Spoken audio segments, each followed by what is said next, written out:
একজন জিন্দেগি তার মধ্যে তো থাকা অবস্থা থাকবে যে প্রধানমন্ত্রী থাকতো না কোনো দরকার নাই, দলীয় দরকার নাই, এটাই থাকবো দরকার নাই, এটাই দরকার, এটাই দরকার, জাতীয় সরকার দরকার। জাতীয় সরকার হলে ভাই আর কোনো দলীয় সরকার দুর্নীতি করতে হতো না, দুর্নীতি করলে এক দল যদি দুর্নীতি করে আরেক দলে বেটু দিব। এই দেশে দুর্নীতি বন্ধ করা যাইতে হবে।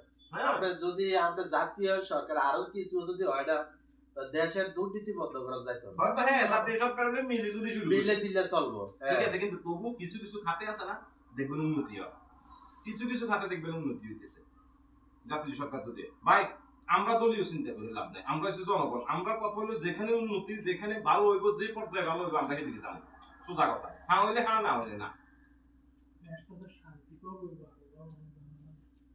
দেশের শান্তি তো আমরা বিরাট এক বিপ্লব হবে বাংলাদেশ, আমরা চাই। বড় বড় আলেমেরা এটা বলতেছে যে বাংলাদেশে ইডি ইডি এই যে রাজনীতি খেল চলতেছে এখন কিচ্ছু না, বিরাট এক বিপ্লব হবে বাংলাদেশে। এই বিপ্লবের পরে যায় বাংলাদেশ একদম সঠিক লাইনে আইবে। এই বিপ্লব, এটা কোনো বিপ্লব না, পিছনে যেটা গেছে এটা কোনো বিরাট এক বিপ্লব হবে বাংলাদেশে, অনেক বড়। ভাই বড় বড় আলেমেরা যেগুলা কয় হারে হারে পরে কিন্তু বাস্তবায়ন হয়েছে, তারা কোরআন হাদিস থেকে কথা বলে। এই বিপ্লবের পরে যায়, কারণ হলো এখন দেশটার মধ্যে আমরা চান কিভাবে সহিংসতা চলতেছে, কোন একটা সরকার স্থায়ীভাবে টিকতে পারতো না দেশে। এই যেদিন আমরা বিএনপির এখন ক্ষমতা দেন বা জামাতের দেন, যে কোনো দলের দেন, 3টা দিনও টিকতে পারতো না ক্ষমতায়। কি জন্য?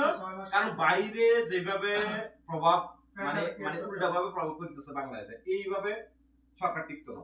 কিন্তু সরকার এরপর আসতে চায়, চেষ্টা করতে চায়, কিন্তু এই চেষ্টার পরে যাই যদি না হয়, সবচেয়ে বড় বিপ্লব বাংলাদেশে এই বিপ্লবের পরে। একটা সত্য কথা আমি বলি, ইসলামের হাতে যাবে বাংলাদেশ।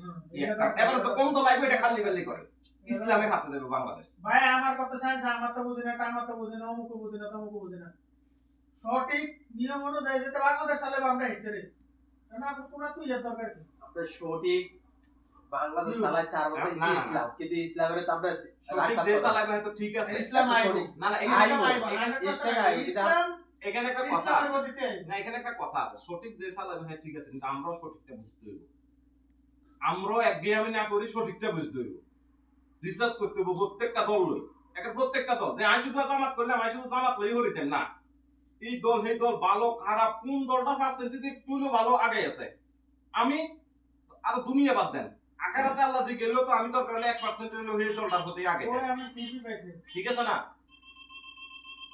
এখন কালকার দুই নেতার, বড় দুই দলের দুই নেতার বক্তব্য দেখতে একটা পুরো আসছে। এখন আমার ভোটে মানুষ দুর্নীতি করব, আমার ভোটে মানুষ রাহাজানি করব, এগুলোর দায়ভার কি আল্লাহকে আমার উপরে চাপাইতো না?